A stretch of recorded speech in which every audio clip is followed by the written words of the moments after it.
Hey everyone, welcome to Edge Innovator. In this video I'm going to show you how to do a quick 3D reconstruction using your phone and a decent computer. We'll take a tree in the park as our example, and I'll walk you through my full 3D Gaussian splatting workflow.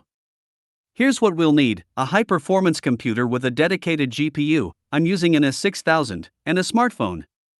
Software-wise, we'll use a locally deployed version of 3D Gaussian splatting, the web app SuperSplat, Blender, and the 3DGS render plugin by CuriEngine, all open source. Now, let's assume you've already got everything set up: the local Gaussian splatting model, Blender, and the Curi plugin. Let's move on to capturing our footage. Collecting footage for 3D Gaussian splatting is super simple. All you need is your phone. Just walk around your object and shoot from as many angles as possible. I recommend recording one continuous video that gives the model more consistent camera motion to learn from, which helps improve quality. Once you've finished filming, transfer the video to your computer. In the Gaussian splatting data folder, create a new subfolder. I'll name it Park Tree. Drop your video there and rename it to Park Tree for convenience. Open VS Code and load the Gaussian splatting project folder.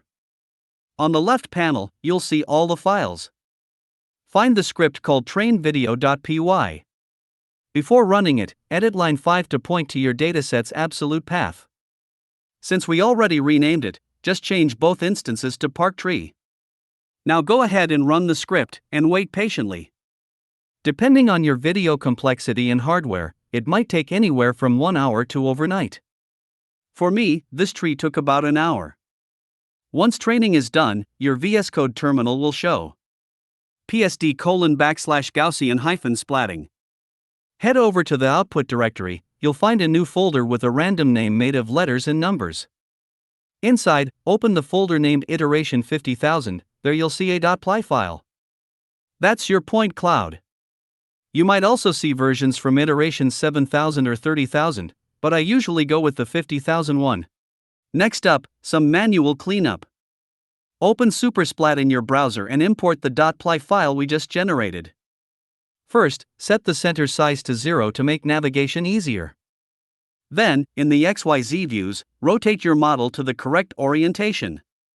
Grab the brush tool. It's like Photoshop. You've got lasso, polygon, and circular brushes. I like using the circular one. From the top view, select your tree and surrounding area, then invert the selection and delete everything else. You might notice some floating threads around the tree. You can carefully brush those away. Or, switch from center mode to ring mode, where you'll see lots of ellipses. Each ellipse represents a Gaussian point. It's easier to clean up floating ones this way. Once you're happy with the cleanup, export the polished .py file. Now let's jump into Blender.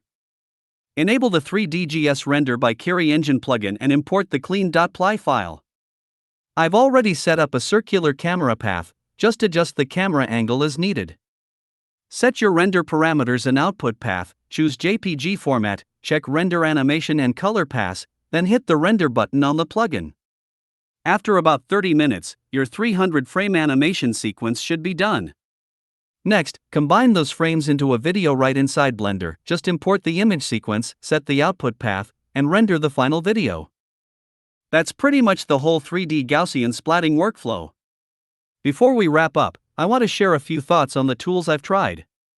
I've used PostShot before. It's smooth and the camera motion feels nice, but there are a few downsides. First, the sign-up process is a bit annoying. Second, the movement is too smooth, which actually gave me a bit of motion sickness while keyframing. And third, I once had a corrupted export. Looked fine in preview, but a few frames glitched in the final render. Recently, Curi's 3DGS plugin updated to version 4.0, and it's a big improvement. The visuals are just as good as PostShot, and thankfully, no more 3D dizziness.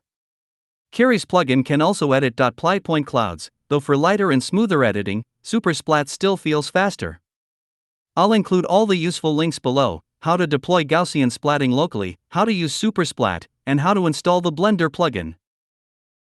Compared to traditional 3D reconstruction, like those handheld scanners that cost thousands and still can't capture color properly, 3D Gaussian splatting has a much lower entry barrier. You can literally do it with just your phone, or even a drone for large-scale captures. It can record richer color, cover larger scenes, and requires way less specialized hardware. As computing power keeps becoming more accessible, I believe 3D Gaussian reconstruction will soon be as easy as today's AIGC. Everyone will be able to turn their 2D videos into 3D memories and keep them forever.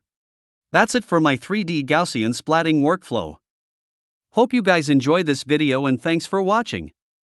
Please like, share, comments, and don't forget subscribe to my channel.